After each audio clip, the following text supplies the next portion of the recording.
विक्रम अग्रवाल आपल्या आलिशान ऑफिसमध्ये बसून फाईल्स पाहण्यात गढून गेला होता तेव्हा त्याच्या कानावर कसल्यातरी गोंधळाचा अस्पष्ट आवाज आला। त्याने ताबडतोब इंटरकॉमवरून सेक्रेटरीला विचारले तेव्हा कळले की एक मुलगी अपॉइंटमेंटशिवाय ऑफिसमध्ये घुसण्याचा प्रयत्न करत आहे, जिला गार्ड्स बाहेर काढत होते। पण ती मुलगी हट्ट करत होती की तिला ॲडव्होकेट विक्रम अग्रवाल यांना कोणत्याही परिस्थितीत भेटायचेच आहे। काही क्षण विचार केल्यावर विक्रमने सेक्रेटरीला गार्ड्सना थांबवण्यास आणि त्या मुलीला आत पाठवण्यास सांगितले।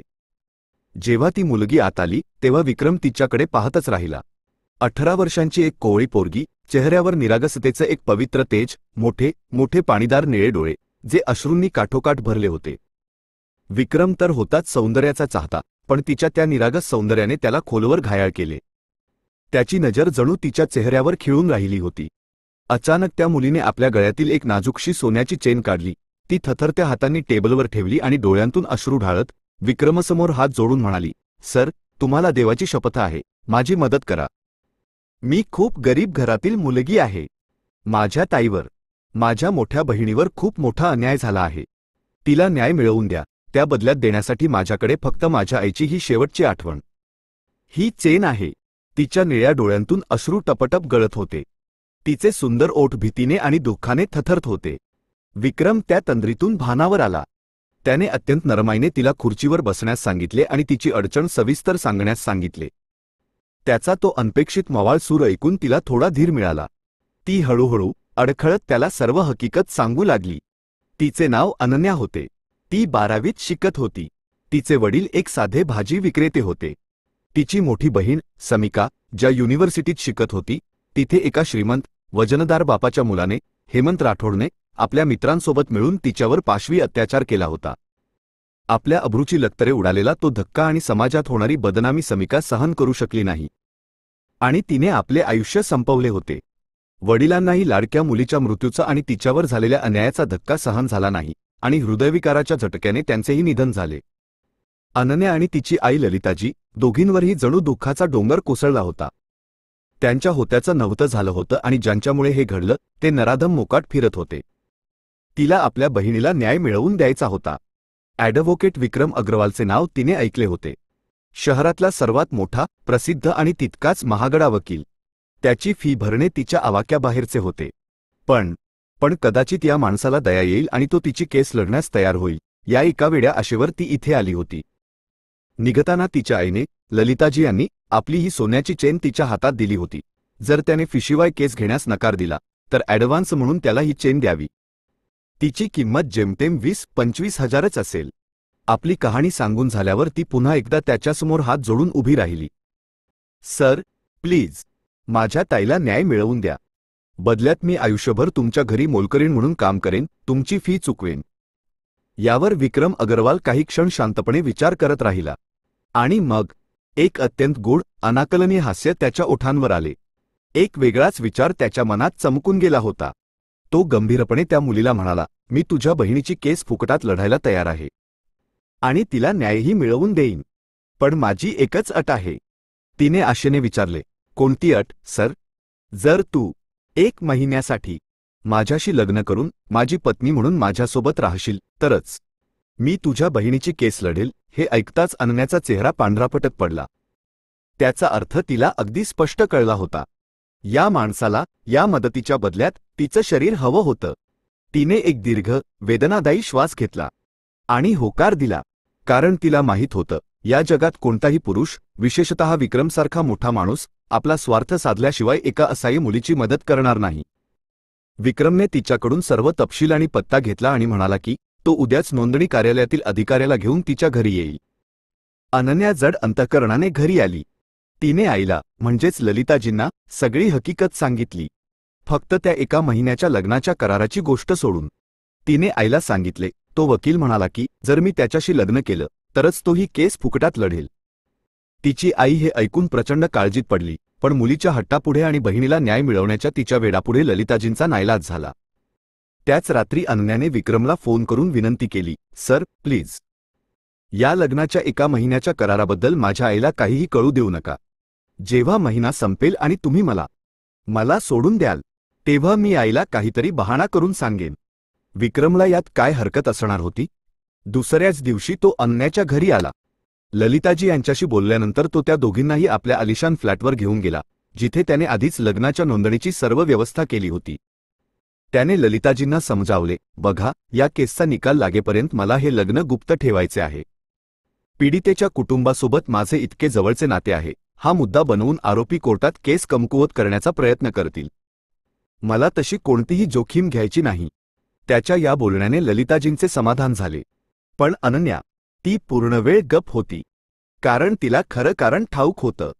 हा माणूस तिच्या शरीराचा भुकेला होता आणि ते मिळवण्यासाठीच त्याने या तात्पुरत्या लग्नाचा घाट घातला होता. पण तिनेही त्याच क्षणी मनाशी पक्का निश्चय केला होता, जोपर्यंत विक्रम अग्रवाल तिच्या बहिणीला, समिकाला, न्याय मिळवून देत नाही, तोपर्यंत ती त्याला स्वतःच्या सावलीलाही स्पर्श करू देणार नव्हती.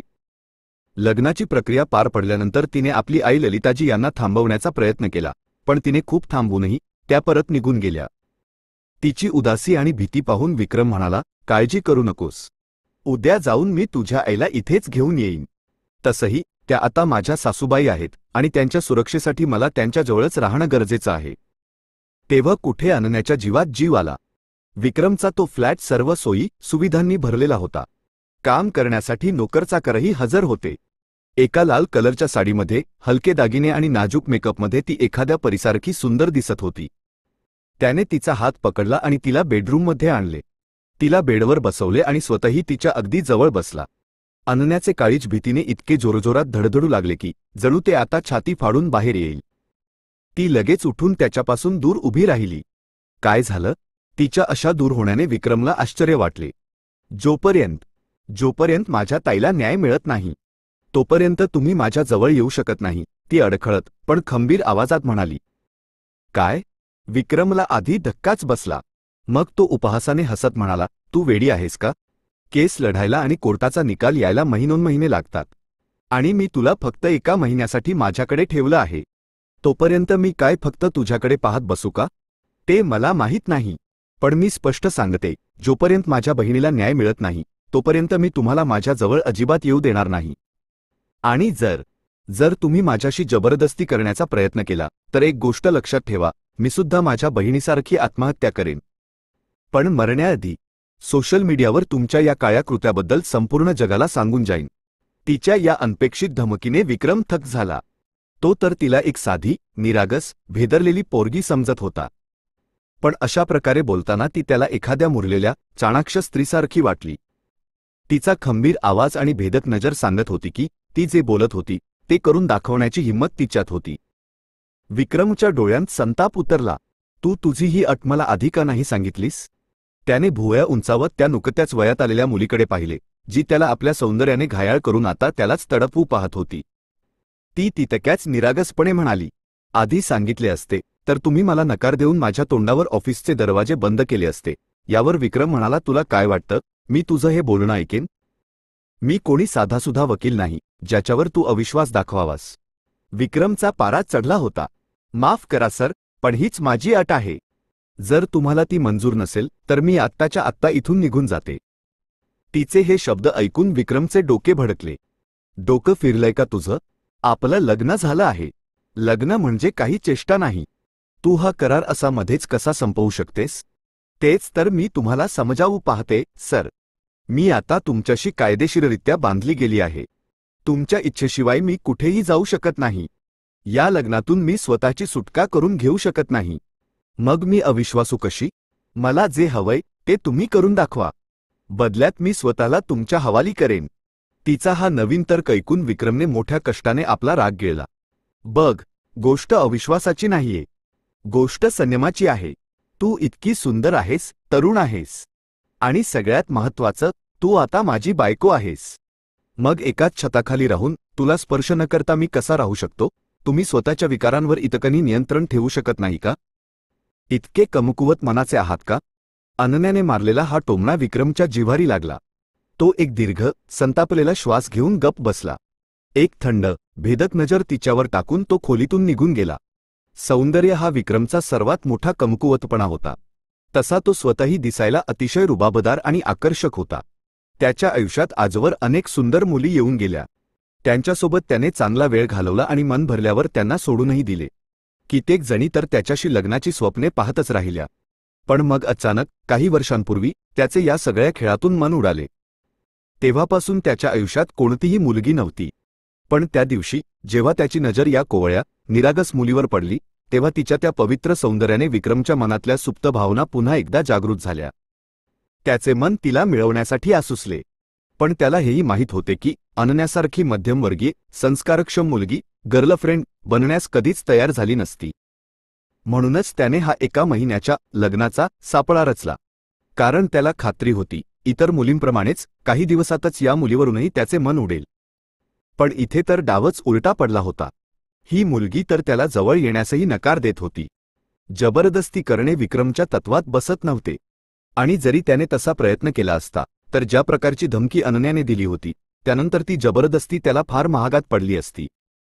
म्हणूनच तो वरकरणी शांत झाला होता. पण त्याने ठरवले होते की तिला शब्दांत गोड बोलून पटवून आपल्या जाळ्यात ओढायचेच.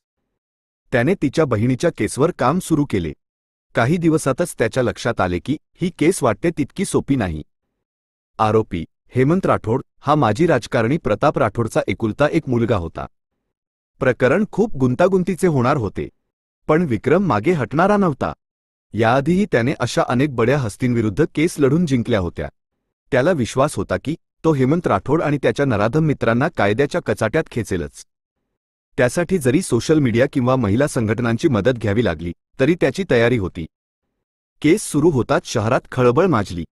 लोकांकडून हेमंत राठोडला अटक करण्याची मागणी जोर धरू लागली. विक्रमने हुशारीने अनन्याला या सगळ्यातून दूर ठेवले. ती आता त्याची पत्नी होती, इज्जत होती. जगासमोर तिची ओळख उघड करून त्याला कोणतीही जोखीम घ्यायची नव्हती.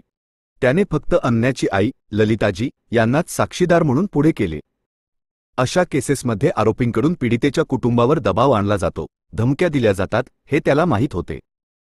म्हणूनच त्याने आधीच सावधगिरी म्हणून ललिताजी यांनाही आपल्याच फ्लॅटवर आणून ठेवले होते. पुढचा एक आठवडा विक्रम त्या केसमध्ये इतका भयंकर गुंतला की त्याला फ्लॅटवर येऊन अनन्या किंवा आशा यांच्याशी बोलायलाही वेळ मिळत नव्हता. मग एके दिवशी संध्याकाळी ऑफिसमधून लवकर मोकळा झाल्यावर तो घरी जाण्याऐवजी थेट फ्लॅटवर आला. काही वेळ तो ललिताजी यांच्यासोबत बसून केसबद्दल चर्चा करत राहिला. मग तो आपल्या बेडरूममध्ये आला. अनन्या तिथे नव्हती. त्याचे मन तिच्या सहवासासाठी, तिच्या स्पर्शासाठी तीव्रतेने आसुसले होते. आठवडाभर त्याने स्वतःवर ठेवलेला संयम आता सुटत चालला होता. त्याने मोलकरणीला अनन्याला बोलावण्यास सांगितले. काही वेळाने अनन्या बेडरूममध्ये आली. काळ्या रंगाच्या साध्या ड्रेसमध्ये तिची नाजूक कांती अधिकच खुलून दिसत होती. डोक्यावर ओढणी व्यवस्थित घेतलेली होती आणि चेहऱ्यावरचे ते निरागस भाव ज्यावर विक्रम फिदा झाला होता ते यावेळी अधिकच आकर्षक दिसत होते. तुम्ही मला बोलावले? ती संकोचत दारातच उभी राहून विचारत होती. विक्रम, जो बेडवर होऊन तिचीच वाट पाहत होता, तो उठून बसला. हो, इकडे ये. तुझ्याशी महत्त्वाचं बोलायचं आहे. काय बोलायचं? केसबद्दल बोलायचं आहे का? तिचा तोच संकोचलेला, घाबरलेला भाव कायम होता. ती दारातून आत आलीच नाही. विक्रमला तिचा तो संकोच पाहून राग आला, पण त्याने तो दाबला. हो, केसबद्दलच. इकडे ये. मी काय तुला खाऊन नाही टाकणार. अनन्याला त्याच्या आवाजातील धार जाणवली. ती ओठ चावत, लहान लहान घाबरलेली पावले टाकत त्याच्याजवळ पोहोचली. विक्रमने तिला बेडवर बसण्यास सांगितले. ती बेडच्या एका कोपऱ्यावर बसताच विक्रम उठला, तडक दरवाजाकडे गेला आणि त्याने दाराला आतून कडी लावली. अनन्याचा जीव घाबरून घशात आला. दरवाजा का बंद केला तुम्ही? ती प्रचंड घाबरली होती. इतकी का घाबरतेस? लग्न झालंय आपलं, तिच्याकडे रोखून पाहत एका वेगळ्याच खोल आवाजात म्हणत तो तिच्या अगदी जवळ आला. अनन्याची तर भीतीने गाळणच उडाली. तिने स्वतःला वाचवण्यासाठी घाबरून इकडे तिकडे पाहिले, पण खोलीतून सुटण्याचा कोणताही मार्ग दिसत नव्हता. समोर काही इंचावर तो उभा होता. त्याच्या डोळ्यांतील वासनांत इरादे तिला स्पष्ट दिसत होते. तिला हेही माहीत होते की ओरडून काहीही उपयोग होणार नाही. ही खोली साऊंडप्रूफ होती आणि जरी नसती तरी ती ओरडू शकली नसती, कारण तसे केल्यास बाहेर बसलेल्या तिच्या आईला सगळी खरी गोष्ट सांगावी लागली असती. हे बघा सर, तुमचे जे काही इरादे आहेत ते थांबवा. माझी अट पूर्ण केल्याशिवाय तुम्ही मला हात लावू शकत नाही. आपला आवाज खंबीर ठेवण्याचा एक केविलवाणा प्रयत्न करत तिने पुन्हा एकदा त्याला त्याच्या वचनाची आठवण करून दिली. पण विक्रमला त्या क्षणी तिच्या सुंदर चेहऱ्याशिवाय आणि शरीराशिवाय काहीही दिसत नव्हते, काहीही ऐकू येत नव्हते. तो तिच्या इतका जवळ आला की त्याच्या श्वासांची उष्णता आणि तोंडाचा तीव्र दारूचा वास अनन्याला स्पष्ट जाणवत होता. तिने विक्रमला स्वतःपासून दूर ढकलण्याचा, स्वतःला वाचवण्याचा शेवटपर्यंत प्रयत्न केला. तिने धमक्या दिल्या, विनवण्या केल्या, ती त्याच्या पाया पडली. पण विक्रमवर कशाचाही परिणाम झाला नाही. ती त्याला अशा मदिरेसारखी वाटत होती, जिला प्यायल्याशिवाय सोडणे त्याला मरण्यासारखे वाटत होते. अनन्याने स्वतःला वाचवण्याचा खूप प्रयत्न केला, पण ती अयशस्वी ठरली. सकाळी जेव्हा विक्रमचे डोळे उघडले आणि त्याची नशा उतरली, तेव्हा त्याला अनन्या एका कोपऱ्यात गुडघ्यात मान घालून हुंदके देऊन रडताना दिसली. ते पाहून त्याला क्षणभर स्वतःची लाज वाटली. तो तिची माफी मागण्यासाठी पुढे सरसावला, पण तिने त्याचा हात एखाद्या विजेचा झटका लागावा तसा झटकून दिला आणि ती रडतच खोलीतून बाहेर निघून गेली. विक्रमने स्वतःला समजावले, लाज वाटून घेण्याची गरज नाही. ती माझी बायको आहे. मी काहीही चुकीचं केलेलं नाही. त्या रात्रीनंतर 3 दिवस तो पुन्हा त्या फ्लॅटवर फिरकला नाही, पण नोकरामार्फत फोनवरून तिची खबराबाद घेत राहिला. 2 दिवसांनी केसची पहिली सुनावणी होती. त्यासाठी ललिताजी यांना कोर्टात हजर राहणे गरजेचे होते. तो स्वतः त्यांना घेण्यासाठी आला. अनन्याने त्याच्याशी केसबद्दल 2-4 प्रश्न विचारले, पण तिचा आवाज पूर्णपणे तुटलेला, निर्जीव होता. त्याचे कारण विक्रमला चांगलेच माहीत होते. पहिल्या सुनावणीनंतर ललिताजी पुन्हा कोर्टात जाऊ शकल्या नाहीत. एके रात्री त्यांना झोपेतच हार्ट अटॅक आला. त्या उठल्याच नाहीत. झोपेतच त्यांचा मृत्यू झाला होता. आईच्या मृत्यूने अनन्या पार मोडून पडली. तिचे रडून रडून वाईट हाल झाले होते. विक्रम तिला सांभाळण्याचा, शांत करण्याचा प्रयत्न करत होता, पण ती त्याच्या स्पर्शालाही स्वतःला विटाळल्यासारखं दूर करत होती. आईच्या जाण्याने ती पूर्णपणे एकटी पडली होती. ती विक्रमला फक्त इतकंच म्हणाली, मी आता फक्त एकाच आशेवर जिवंत आहे की माझ्या ताईच्या गुन्हेगारांना तुम्ही शिक्षा मिळवून द्याल आणि मी ते माझ्या डोळ्यांनी पाहीन. तेव्हाच माझ्या आत्म्याला शांती मिळेल. जवाबात विक्रम मोठ्या विश्वासाने म्हणाला, तसेच होईल अनन्या. मी ही केस तुला जिंकून दाखवेन. हे माझं वचन आहे. पण विक्रम अग्रवालचा हा दावा आयुष्यात पहिल्यांदाच फोल ठरला. तो हा खटला हरला. वास्तविक त्याला 100% खात्री होती की तो जिंकेल. त्याने आरोपींविरुद्ध सर्व भक्कम पुरावे गोळा केले होते. पण हेमंत राठोडने रातोरात न्यायाधीशालाच विकत घेतले आणि निकाल आपल्या बाजूने लावून घेतला. विक्रमला स्वतःच्या अपयशाचा मोठा धक्का बसला. पण अनन्या, तिची प्रतिक्रिया भयंकर होती. ती एखाद्या वाघिणीसारखी त्याच्यावर धावून गेली. तिने त्याची कॉलर पकडली आणि ती किंचाळली, विक्रम अग्रवाल, तुम्ही माझा विश्वासघात केला. तुम्ही मला धोका दिला. माझे शरीर, माझे सर्वस्व जबरदस्तीने मिळवून तुम्ही तुमचा स्वार्थ साधला. आणि मग मला शिक्षा देण्यासाठी तुम्ही मुद्दाम केस हरलात. किंवा त्या नराधमांकडून तुम्ही लाच खाल्ली असेल. मी तुम्हाला कधीही माफ करणार नाही. कधीही नाही. ती धाय मोकलून रडत राहिली. विक्रमने तिला समजावण्याचा, आपला विश्वास देण्याचा खूप प्रयत्न केला की त्याने विश्वासघात केला नाही, लाच नाही घेतली. पण ती ऐकण्याच्या मनस्थितीतच नव्हती. त्याच्या थांबवण्याकडे पूर्णपणे दुर्लक्ष करून ती त्याला शिव्या, शाप देत त्याच्या घरातून तशीच निघून गेली. तिच्या जाण्यानंतर विक्रम प्रचंड अस्वस्थ झाला. एकीकडे आयुष्यात पहिल्यांदा केस हरल्याचे दुःख होते, तर दुसरीकडे अनन्याचा तो भयंकर गैरसमज आणि तिचे असे निघून जाणे त्याला आतून पोखरत होते. तिसऱ्या दिवशी मनाने विवश होऊन तो तिच्या आईच्या घरी गेला. पण ती तिथे सापडली नाही. शेजाऱ्यांनी सांगितले की ती इकडे आलीच नव्हती. विक्रमला आता काळजी वाटू लागली. तो वेड्यासारखा तिला शोधू लागला. ती अजूनही कायदेशीररित्या त्याची पत्नी होती. तो असा कसा तिच्याशी संबंध तोडू शकत होता? अनेक दिवस शोध घेऊनही अनन्या काही सापडली नाही, पण तिच्याबद्दल एक भयंकर सुगावा लागला. ज्या दिवशी ती त्याच्या घरातून रागाने बाहेर पडली, त्याच दिवशी रस्त्यावरील एका सीसीटीव्ही कॅमेऱ्यात एक दृश्य कैद झाले होते. एका मरून रंगाच्या कारने तिचा रस्ता अडवला. रुमालाने तोंड बांधलेल्या काही लोकांनी तिला जबरदस्तीने गाडीत खेचले. ते पाहून विक्रम संतापाने वेडा झाला. त्याला समजले की हे घाणेरडे कृत्य हेमंत राठोडचेच असू शकते. जोपर्यंत ती त्याच्या घरात होती, ती सुरक्षित होती. जशीच ती एकटी बाहेर पडली, दबा धरून बसलेल्या त्या शिकाऱ्याने तिला उचलले. त्याला कळत नव्हते की पुराव्याशिवाय हेमंत राठोडच्या गळ्याला हात कसा घालायचा. विचार करून त्याने आपला एक अतिशय जवळचा मित्र दिनेश याचा सल्ला घेतला. दिनेशने एकच धाडसी उपाय सुचवला, जशास तसे. बदल्यात हेमंत राठोडच्या बहिणीचे अपहरण करण्याचा प्लॅन त्यांनी आखला. हेमंत राठोडची बहीणही अनन्याच्याच वयाची होती. काही दिवसांच्या पाळतीनंतर विक्रम आणि दिनेश तिला उचलण्यात यशस्वी झाले. आणि मग विक्रमने हेमंत राठोडशी संपर्क साधला. जर तुझी बहीण तुला सुखरूप जशीच्या तशी परत हवी असेल तर माझी बायको अनन्याला माझ्या हवाली कर.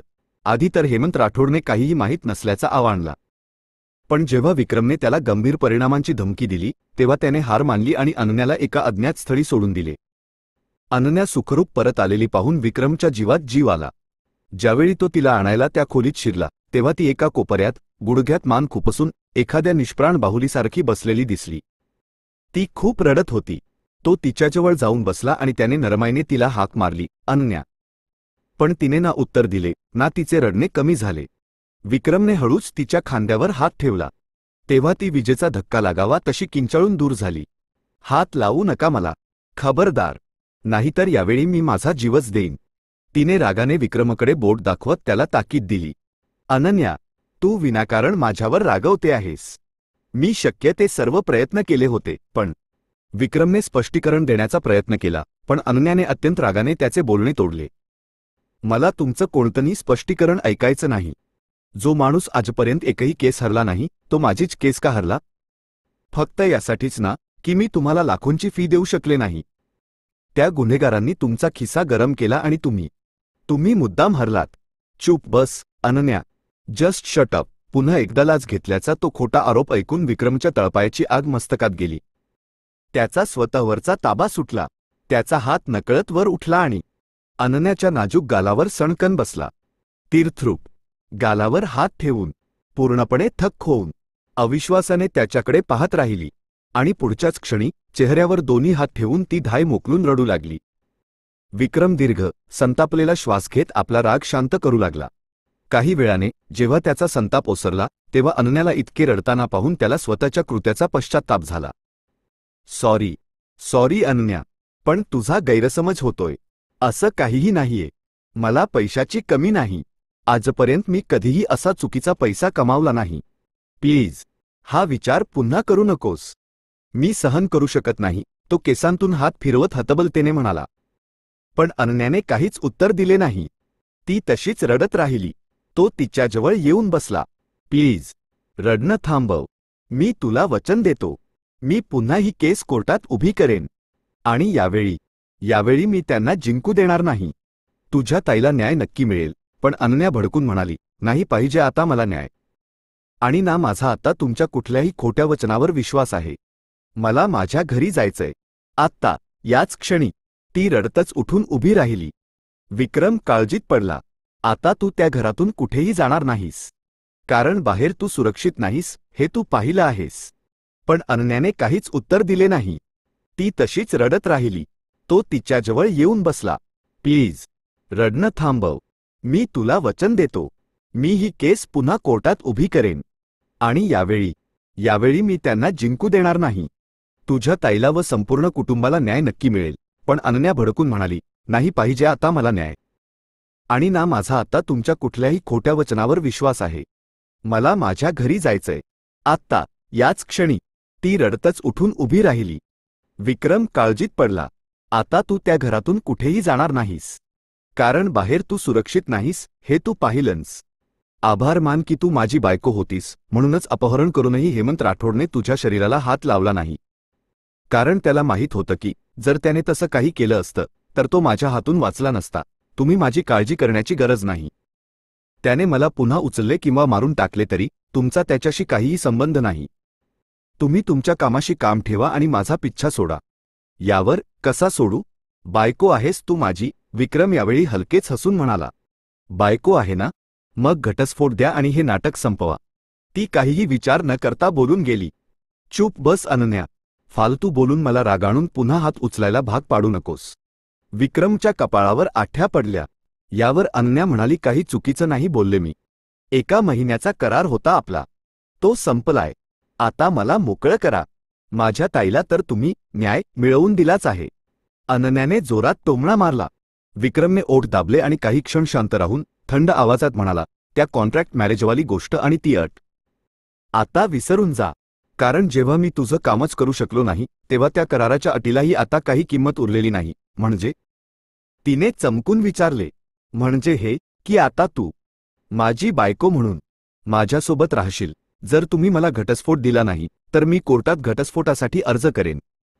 जे पटकन डोक्यात आले ते ती बोलून गेली. वा, एका वकिलालाच धमकी देतेस? आणि हो, माझ्याविरुद्ध तुझी केस लढणार तरी कोण?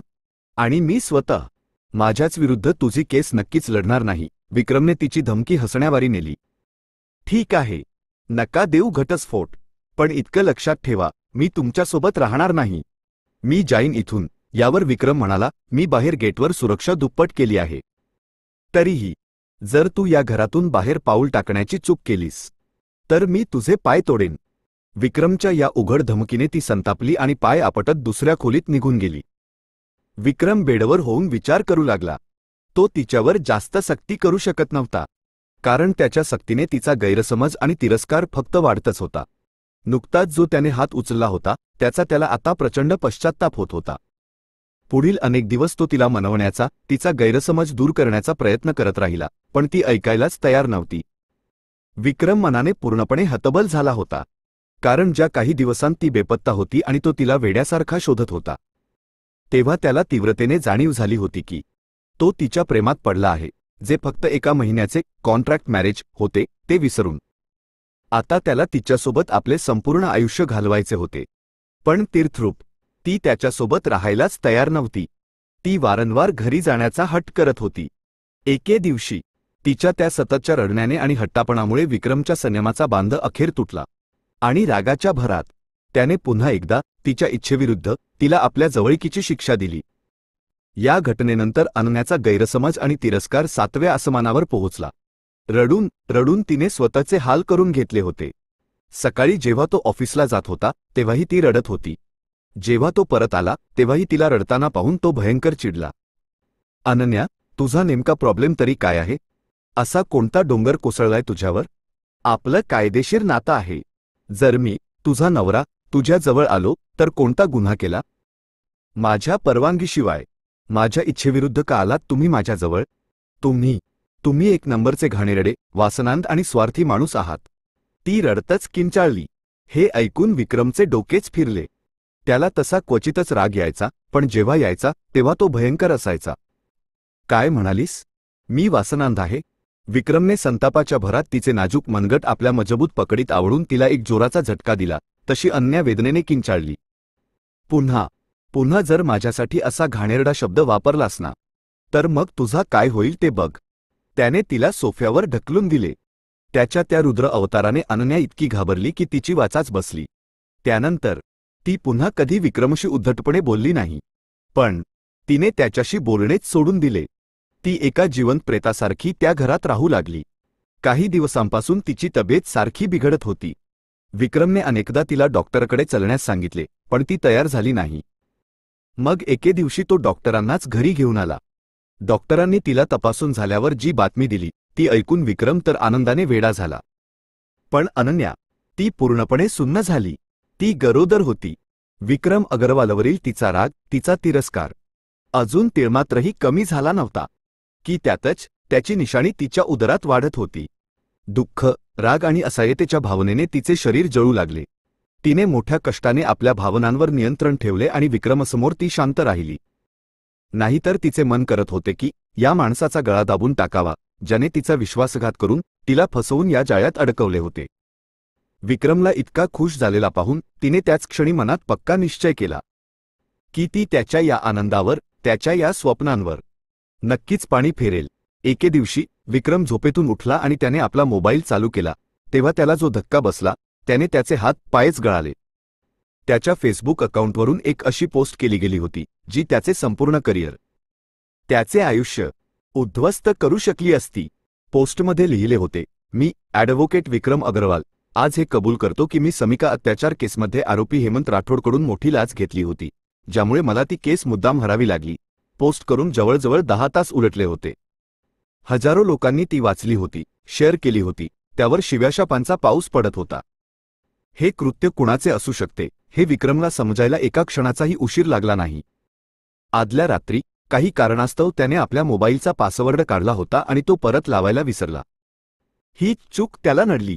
तो झोपल्यानंतर अनन्याला तिचे सूडचक्र पूर्ण करण्याची संधी मिळाली. त्याच्या मित्रांचे, क्लायंट्सचे, वकिलांच्या वर्तुळातून सतत कॉल्स आणि मेसेजेस येत होते. विक्रमने ताबडतोब ती पोस्ट डिलीट केली आणि लगेच दुसरी पोस्ट लिहून स्पष्टीकरण दिले की माझे अकाउंट काही तासांसाठी हॅक झाले होते आणि ज्याने ते हॅक केले त्यानेच ही खोडसाळ पोस्ट केली आहे. अनन्या, जी हे कृत्य केल्यानंतर मनातल्या मनात प्रचंड घाबरली होती, ती आश्चर्यचकित झाली. कारण विक्रमने तिला याबद्दल एक शब्दही विचारला नाही. तो तिच्याशी नेहमीसारखाच वागत होता. कदाचित अशा प्रकारे स्वतःला चांगला दाखवून माझ्या मनात जागा बनवू पाहतोय. पण मी फसणार नाही. याला अशी शिक्षा देईन की हा स्वतःच्या विश्वासघातावर आयुष्यभर पश्चात्ताप करेल. अनन्याने तिरस्काराने विचार केला. विक्रम तिची सर्वतोपरी काळजी घेत होता, पण त्यासोबतच तो तिच्यावर कडक नजरही ठेवत होता. त्याचा आता तिच्यावर अजिबात विश्वास राहिला नव्हता. म्हणूनच तिच्या बाहेर जाण्यावर त्याने पूर्णपणे बंदी घातली होती. प्रोटीन चेकअपसाठी जायचे असले तरी तो स्वतः तिला घेऊन जात असे. एके दिवशी तो ऑफिसमध्ये होता. तेव्हा अनपेक्षितपणे अनन्याने त्याला स्वतः फोन केला आणि पार्कमध्ये जाण्याची परवानगी मागितली. तिचे म्हणणे होते की घरात बसून माझा जीव घुसमटत आहे. विक्रमची इच्छा नसतानाही तिच्या गरोदरपणाचा विचार करून त्याला परवानगी द्यावी लागली. पण त्याने नोकरांना फोन करून अनन्यावर विशेष लक्ष ठेवण्यास बजावले होते. पण अनन्याने नोकरांना मोठ्या हुशारीने चकमा दिला आणि ती पळून गेली. विक्रम अग्रवालला हे कळताच त्याच्या पायाखालची जमीनच सरकली. ती मुलगी का स्वतःचीच शत्रू बनली होती हे त्याला कळत नव्हते. आणि यावेळी ती एकटी नव्हती. तिच्या उदरात त्याचे बाळ होते. या विचाराने त्याला प्रत्येक क्षणी मरत असल्यासारखे वाटत होते. आधी त्याने स्वतःच्या पातळीवर तिला शोधण्याचा खूप प्रयत्न केला. मग अपयश आल्यावर त्याने आपल्या पोलीस ऑफिसर मित्राची मदत घेतली. पण 1 महिना उलटला. अनन्याचा काहीही पत्ता लागला नाही. ती अशी गायब झाली जणू तिला जमिनीने गिळले किंवा आकाशाने उचलले. आता विक्रम आतून पूर्णपणे तुटून गेला. त्याची एकच इच्छा होती, फक्त एकदा ती त्याला सापडावी.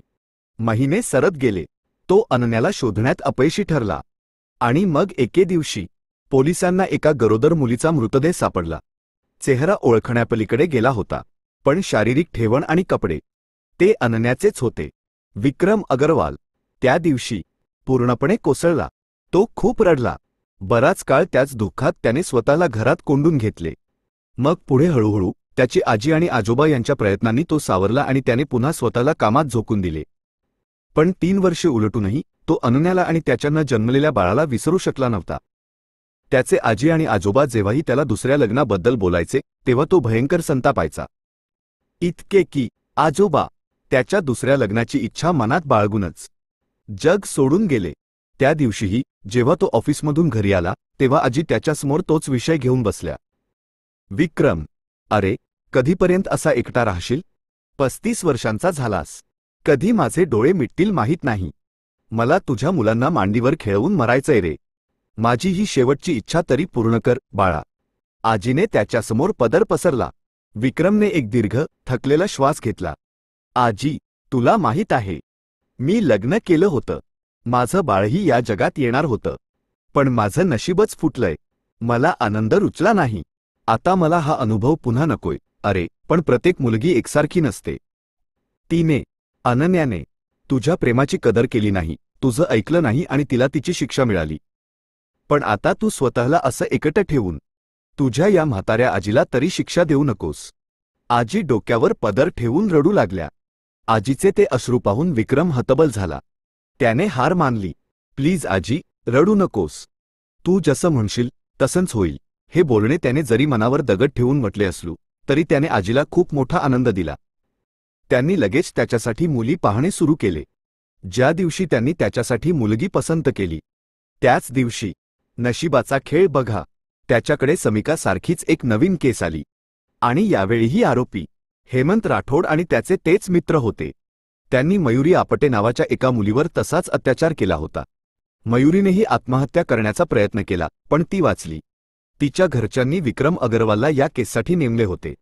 यावेळी विक्रम एका नवीन निर्धाराने, एका नव्या ऊर्जेने या केसमध्ये उतरला. यावेळी त्याला हेमंत राठोडला निसटण्याची कोणतीही संधी द्यायची नव्हती. जर यावेळी तो कायद्याच्या कचाट्यात सापडला तर समिकालाही न्याय मिळेल. ज्या केससाठी तो नेहमी स्वतःला दोषी मानत आला होता, ज्या केसमुळे त्याने त्याचे प्रेम गमावले होते. काही दिवसातच त्याच्या लग्नाचे कार्यक्रम सुरू झाले होते. मीडियामध्ये चर्चा होती. पण विक्रमकडे या केसमुळे स्वतःच्या लग्नाच्या कार्यक्रमांना हजर राहण्यासाठीही वेळ नव्हता. त्यामुळे आजीही त्याच्यावर नाराज होत्या. पण त्याचे सर्व लक्ष फक्त आणि फक्त केसवर होते. ज्या दिवशी त्याची वरात होती त्या दिवशीही त्याने कसेबसे वेळ काढून तो लग्नाच्या हॉलवर पोहोचला. लग्नाआधी आजीने त्याची होणारी बायको निकिता हिचा फोटो दाखवला होता, जो त्याने वरवर पाहिला होता. त्याला ती स्वभावाने कशी आहे हे माहीत नव्हते, पण लग्नाच्या रात्रीच त्याला अंदाज आला. निकिता सुंदर असण्यासोबतच कमालीची बोल्ड आणि मोकळ्या स्वभावाची होती. पण इतके असूनही विक्रमचे मन तिच्यात गुंतले नाही. निकिताचा तो मोकळेपणा पाहून त्याला अनन्याचा संकोच, तिची लाज, तिचे घाबरणे आठवत राहिले. निकिताच्या मिठीत असतानाही तो मनाने अनन्यालाच आठवत होता. लग्नाला काही दिवसच झाले होते की तो निकिताच्या स्वभावाला आणि तिच्या सततच्या मागण्यांना वैतागला. ऑफिसमध्ये असला की ती फोन करून करून सतावून सोडायची. घरी असला की सतत चिकटण्याचा प्रयत्न करायची. वेळ देत नसल्याची तक्रार करायची. तर विक्रम त्या केसमुळे आधीच मानसिक तणावाखाली होता. हेमंत राठोडकडून मयुरीच्या घरच्यांना केस मागे घेण्यासाठी धमक्या येत होत्या, पण विक्रमने त्यांना धीर दिला आणि स्वतः त्यांना सुरक्षा पुरवली. जेव्हा हेमंत राठोडला केस मागे घेण्यात यश आले नाही तेव्हा त्याने विक्रम अग्रवालवर खुनी हल्ला करवला. सुदैवाने विक्रमचा जीव वाचला. या घटनेची देशभर चर्चा झाली. विक्रमचा मोठा भाऊ नील, जो सैन्यात ब्रिगेडियर होता, तो तातडीने आला. विक्रमने मीडियासमोर उघडपणे हेमंत राठोडचे नाव घेतले. यावेळी विक्रम एकटा नव्हता. नीलने आपले वरपर्यंतचे संबंध वापरले. त्यामुळे हेमंत राठोडच्या बापाचे, प्रताप राठोडचे सर्व प्रयत्न धुळीस मिळवले आणि विक्रमवर खुनी हल्ला केल्याच्या आरोपाखाली हेमंत राठोडला अटक झाली. मग विक्रमने मयुरी आपटे आणि समिका केसरी ओपन झाली या दोन्ही केसेसचे भक्कम पुरावे कोर्टात सादर केले. यावेळी पुराव्यांनी हेमंत राठोडची मान अशी आवळली की तो सुटूच शकला नाही. प्रताप राठोडच्या सर्व प्रयत्नांनंतरही हेमंत राठोडला 20 वर्षांची सक्तमजुरी आणि दंड ठोठावण्यात आला. विक्रमने फक्त देवाचे आभार मानले नाहीत, तर त्याने अनन्याची आठवण काढून तो खूप रडला. आज त्याने तिचे वचन पूर्ण केले होते, पण ते पाहायला ती या जगात नव्हती. केस जिंकल्याच्या आनंदात निकिता त्याच्याकडे ट्रीट मागत होती. अनेक वर्षांनी आज विक्रम पहिल्यांदाच मनापासून हसला. त्याने तिला होकार दिला, संध्याकाळी तयार राहण्यास सांगितले आणि लवकर येण्याचे वचन देऊन तो ऑफिसला निघून गेला. त्याला ऑफिसमध्ये येऊन थोडाच वेळ झाला होता तेव्हा त्याच्या सेक्रेटरीने इंटरकॉमवर सांगितले, सर, एक बाई तुम्हाला भेटायला आली आहे. नाव अनन्या सांगते. म्हणते कोणत्या केससाठी नाही तर काहीतरी वैयक्तिक कामासाठी भेटायचे आहे. अनन्या हे नाव ऐकून विक्रमच्या काळजाचा ठोकाच चुकला, पण मग त्याने स्वतःला सावरले. हा फक्त एक योगायोग असेल. त्याने काहीतरी विचार करून सेक्रेटरीला तिला आत पाठवण्यास सांगितले. जेव्हा तीर्थरूप आत आली आणि विक्रम राजाध्यक्षची नजर तिच्यावर पडली तेव्हा तो डोळे मिचकावायलाच विसरला. तो जागीच निस्तब्ध गोठून उभा राहिला. त्याला आपल्या डोळ्यांवर विश्वास बसत नव्हता. त्याच्यासमोर तीच अनन्या जिवंत उभी होती, जिला तो मृत समजून, जिच्यासाठी तो 3 वर्षे सुतक पाळत होता, तीर्थरूप त्याच्यासमोर उभी होती. तू तिच्याकडे अविश्वासाने पाहत तो मोठ्या कष्टाने आपल्या जागेवरून उठून तिच्याजवळ आला. अनन्या मान खाली घालून ओठ चावत उभी होती. विक्रम पापण्या न लावता तिच्याकडे पाहत राहिला. अनन्याला स्वतःच्या पायावर उभे राहणे कठीण झाले. ती दीर्घ श्वास घेत खुर्चीवर बसली. विक्रमच्या नजरेत अजूनही तोच अविश्वास होता. ते पाहून तिला लाजल्यासारखे झाले. ती हळूहळू अडखळत त्याला सर्व काही सांगू लागली. कशी ती त्या दिवशी त्याचे घर सोडून रागाच्या भरात आपल्या आईच्या एका जुन्या मैत्रिणीकडे दुसऱ्या शहरात निघून गेली होती, जेणेकरून तो तिला कधीही शोधू शकणार नाही. 2 वर्षे ती त्याचा भयंकर तिरस्कार करत राहिली. आणि आता जेव्हा तिला टीव्हीवर कळले की विक्रमने हेमंत राठोडला शिक्षा मिळवून दिली आहे, तिच्या ताईला न्याय मिळवून दिला आहे, तेव्हा ती त्याचे आभार मानण्यासाठी आणि आपल्या चुकांची, आपल्या गैरसमजाची माफी मागण्यासाठी इथे आली आहे. ती बोलत होती आणि विक्रम स्तब्ध बसून फक्त ऐकत होता. आणि मग तिने सांगितले की तिला एक मुलगी दिया सुद्धा आहे. दिया हे ऐकून विक्रम बेचैन झाला. त्याला लगेच त्याच क्षणी आपल्या मुलीला भेटायचे होते. तो तसाच उठला आणि अनन्यासोबत त्या जागी आला जिथे ती एका लहानशा खोलीत राहत होती. दिया हुबेहूब विक्रमचीच प्रतिकृती होती. विक्रमला पाहताच ती 2.5 वर्षांची चिमुरडी त्याच्याकडे पाहून गालात हसली. अनन्याने इतक्या तिरस्कारानंतरही आपल्या मुलीला विक्रमचा फोटो दाखवून सांगितले होता की हा तुझा बाप आहे. कितीतरी वेळ विक्रम दियाला छातीशी लावून धाय मोकलून रडत राहिला. 2.5 वर्षे त्याची मुलगी बाप असूनही अनाथासारखे आयुष्य जगत होती. तिच्या अंगावरचे ते साधे, काही ठिकाणी फाटलेले कपडे आणि तिची ती अशक्त तब्येत पाहून विक्रमला अंदाज लावायला वेळ लागला नाही की अनन्याने आपल्या तिरस्काराच्या आणि हट्टाच्या नादात त्याच्या मुलीला कोणत्या भयंकर परिस्थितीत ठेवले होते. त्याचा संताप अनावर झाला. त्याला वाटले की त्या मुलीचा, अनन्याचा, गळा दाबावा, जिने त्याच्या काळजाच्या तुकड्याला इतका काळ त्याच्यापासून दूर ठेवले. त्याने मोठ्या कष्टाने स्वतःला सावरले. दियाला कुशीत उचलून तो तिथून निघणार तेवढ्यात अनन्या डोळ्यांत भीती आणि आश्चर्य घेऊन त्याच्यासमोर आली. माझ्या मुलीला कुठे घेऊन चाललात? तिच्या त्या प्रश्नाने विक्रमच्या तळपायाची आग मस्तकात गेली. Just shut up. ही तुझी मुलगी तोपर्यंत होती जोपर्यंत तू तिला तुझ्याकडे लपवून ठेवले होते. आता ही माझ्याकडे राहील. ही माझी मुलगी आहे. म्हणजे तुम्ही एका बाळाला तिच्या आईपासून वेगळं करणार? अनन्याने डोळ्यांत पाणी आणत विचारले. आणि तू का इतका काळ एका बापाला त्याच्या मुलीपासून वेगळं ठेवलंस? विक्रमने तिच्याकडे रागाने पाहत जशास तसे उत्तर दिले. अनन्याच्या डोळ्यांतून अश्रू वाहू लागले. विक्रम, प्लीज, तुम्ही असे नाही करू शकत. दिया माझ्याशिवाय आणि मी तिच्याशिवाय राहू शकत नाही. जर तुम्हाला तिला घेऊन जायचं असेल तर मी पण येईन. तू तिथेच राहा जिथे इतकी वर्षे राहत होतीस. दियाची काळजी करण्याची गरज नाही. तिला मी आईशिवाय राहायला शिकवेन. विक्रमच्या त्या कठोर शब्दांनी अनन्याच्या पायाखालची जमीनच सरकली. विक्रम, तुम्ही माझ्यासोबत असे नाही करू शकत. मी फक्त दियाची आई नाही. मी तुमची बायकोसुद्धा आहे. चूप बस. विक्रम भडकला. इतका काळ तुला बायको असण्याची आठवण नाही आली? आता मला तुझी काहीही गरज नाही. आणि ना माझ्या आयुष्यात तुझ्यासाठी कोणती जागा आहे. एक बायको, माझी एक बायको माझ्या घरात आहे. मुलगी मला मिळाली आहे. माझं कुटुंब आता पूर्ण झालंय. बायको. अनन्याचे डोळे धक्क्याने विस्फारले. नाही, तुम्ही खोटं बोलताय. तिचा विश्वासच बसेना. सोशल मीडियावर जाऊन चेक कर. माझ्या लग्नाचे, माझ्या दुसऱ्या लग्नाचे सर्व फंक्शन्सचे व्हिडिओ आणि फोटो मिळतील. विक्रम उपहासाने म्हणाला आणि दियाला घेऊन तिथून निघून गेला. अनन्या काही क्षण स्तब्ध, गोठल्यासारखी उभी राहिली. मग धावतच खोलीत आली. आपला जुना मोबाईल उचलला आणि सर्च करू लागली. काही वेळातच विक्रम अग्रवालच्या भव्य लग्नाचे फोटो तिच्यासमोर होते. विक्रम नवरदेव बनून उभा होता आणि त्याच्या बाजूला श्रीमंत घरातील सजलेली सुंदर त्याची दुसरी बायको उभी होती. ते पाहून अनन्याचे डोळे धक्क्याने फाटले. तिने तो मोबाईल दूर फेकून दिला आणि ती धाय मोकलून रडत जमिनीवर कोसळली. दुसरीकडे विक्रम जेव्हा दियाला घेऊन घरी गेला तेव्हा निकिता माहेरी गेली होती. आजी दियाला आपल्या पणतीला पाहून खूप खुश झाल्या, पण त्याचसोबत त्या प्रचंड काळजीत पडल्या की जेव्हा निकिताला विक्रमची पहिली बायको आणि मुली बद्दल कळेल तेव्हा ती काय प्रतिक्रिया देईल. पण विक्रमला त्याची पर्वा नव्हती. त्याने आजीला स्पष्ट सांगितले होते, जर निकिताने माझ्या मुलीला दियाला स्वीकारले नाही आणि तिला वेगळे व्हायचे असेल तर मी तिला थांबवणार नाही.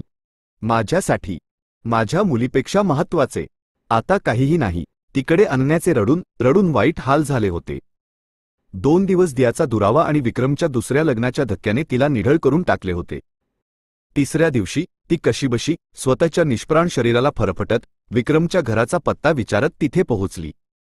पण गेटवरच गार्डने तिला अडवले. ती एखाद्या भिकारणीप्रमाणे गेटवर बसून रडत राहिली, विनवण्या करत राहिली.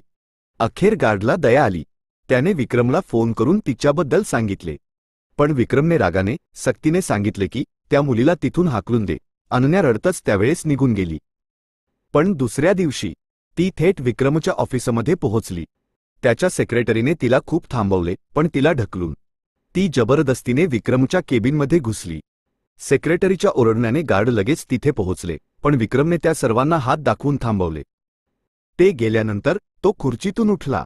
रागाने आणि तिरस्काराने अनन्याकडे वळला, जी त्याच्या पायाशी बसून पदर पसरून रडत होती. विक्रम सर, प्लीज, तुम्हाला देवाची शपथ, माझ्यासोबत असे करू नका. मी दियाशिवाय मरून जाईन. ती रडत विक्रमच्या पायावर डोके ठेवून बेशुद्ध झाली. विक्रम, जो तिला तिथून धक्के मारून हाकलून लावणार होता, तो तिच्या त्या बेशुद्ध शरीराकडे पाहून घाबरला. अनन्याचा तो निष्प्राण देह आपल्या मिठीत उचलून तो वेड्यासारखा हॉस्पिटलकडे धावला. त्याच्या संपूर्ण स्टाफने पहिल्यांदाच आपल्या बॉसला इतके हतबल आणि घाबरलेले पाहिले होते. काही वेळाने डॉक्टर जेव्हा आयसीयूमधून बाहेर आले तेव्हा विक्रम वेगाने त्यांच्याकडे गेला. डॉक्टर, माझी बायको, ती ठीक तर आहे ना? त्याने बेचैन होऊन विचारले. बघा मिस्टर अगरवाल, कोणत्यातरी खूप मोठ्या आणि खोल मानसिक धक्क्यामुळे त्यांचे नर्व्हस ब्रेकडाऊन झाले आहे. जर तुम्ही यांना आणायला थोडा जरी उशीर केला असता तर त्यांना वाचवणे कठीण झाले असते. विक्रमच्या चेहऱ्याचा रंग उडाला. अनन्याला गमावण्याच्या भीतीने त्याच्या हृदयाचे ठोकेच थांबले. त्याला स्वतःच्या कठोर वागण्याचा, स्वतःच्या सूडबुद्धीचा प्रचंड पश्चात्ताप होऊ लागला. काही तासांनंतर जेव्हा अनन्या शुद्धीवर आली तेव्हा तिच्या तोंडून पहिला शब्द निघाला, दिया. विक्रमचा पश्चात्ताप आणखी गडद झाला. त्याने लगेच घरी फोन करून नोकराला दियाला हॉस्पिटलमध्ये घेऊन येण्यास सांगितले. दियाला आपल्या डोळ्यांसमोर पाहून अनन्याला जणू नवे आयुष्य मिळाले. ती वेड्यासारखी दियाला छातीश कवटाळून तिचे चुंबन घेत मोठ्याने रडत राहिली. विक्रमने मोठ्या कष्टाने तिला शांत केले आणि तिला काहीतरी खायला दिले. डॉक्टरांच्या मते 2 दिवसांपासून तिच्या पोटात अन्नाचा कणही नव्हता. पुढचे 3 दिवस ती हॉस्पिटलमध्ये होती. विक्रमने तिच्या काळजीसाठी 2 नर्सेस ठेवल्या. इकडे निकिता जेव्हा माहेरहून परतली तेव्हा घरात दियाला आणि नंतर हॉस्पिटलमध्ये विक्रमच्या पहिल्या बायकोला पाहून आधी तर ती थक्क झाली, पण मग तिने घरात गोंधळ घातला. विक्रम आणि तिचे जोरदार भांडण झाले. निकिताची एकच अट होती, विक्रमने अनन्याला घटस्फोट द्यावा आणि दियालाही तिच्या आईच्या हवाली करावे. तेव्हा विक्रमने स्पष्ट शब्दांत सांगितले, जर तुला माझ्यासोबत राहायचे असेल तर माझी पहिली बायको आणि माझी मुलगी या दोघींनाही स्वीकारावे लागेल, नाहीतर तुझी मर्जी. आजीसुद्धा विक्रमवर नाराज होत्या. त्यांचे म्हणणे होते की ज्या मुलीने, अनन्याने तुला इतका मानसिक त्रास दिला, तुझी मुलगी तुझ्यापासून इतकी वर्षे लपवून ठेवली आणि आता तू तिच्यासाठी निकिताला सोडतो आहेस. विक्रमचे एकच उत्तर होते, मी अनन्याला सोडू शकत नाही, कारण ती दियाची आई आहे. अखेर निकिता आणि विक्रमचा घटस्फोट झाला. विक्रमला काही फरक पडला नाही, पण आजी त्याच्यावर बराच काळ नाराज होत्या. ज्यांना विक्रमने आणि लहानग्या दियाने हळूहळू मोठ्या कष्टाने मनवले. अनन्या आता विक्रमच्याच घरी होती. ती त्याची, दियाची आणि आजीची मनोभावे सेवा करत होती. ती विक्रमची वाट पाहत होती की कधी तो आपला राग, आपला तिरस्कार विसरून तिच्याकडे परतेल. ती त्याचे मन जिंकण्याचा सर्वतोपरी प्रयत्न करत होती. त्याचे जेवण, त्याचे कपडे, त्याच्या प्रत्येक लहान सहान गोष्टीची काळजी घेण्याची जबाबदारी तिने स्वतःवर घेतली होती. काही काळ विक्रमचे वागणे तिच्याशी अत्यंत कठोर, अपमानकारक आणि उद्धट राहिले. तो तिच्याशी बोलायचाही नाही. पण मग हळूहळू तो मनाने विवश होऊन नरम पडू लागला. तो अनन्यावर कायमचा नाराज राहूच शकत नव्हता, कारण त्याच्या मनात पूर्वीप्रमाणेच आजही फक्त तिचेच प्रेम होते. या 3-4 वर्षांच्या काळात ते प्रेम एखाद्या ठिणगीप्रमाणे राखेत दबले होते. पण जसा विक्रमचा राग शांत झाला तसे ते प्रेम आगीसारखे पुन्हा भडकून उठले. आणि यावेळी अनन्याने स्वतःला पूर्ण मनाने आणि स्वतःच्या पूर्ण संमतीने विक्रमच्या स्वाधीन केले होते. कारण इतका तिरस्कार, इतका राग आणि इतक्या वेदनांनंतरही तिचे मन फक्त आणि फक्त विक्रम अग्रवालच्याच प्रेमात पडले होते. जर ही कथा तुम्हाला आवडली असेल तर लगेच आपल्या चॅनलला सबस्क्राईब करा. धन्यवाद. आभारी आहोत.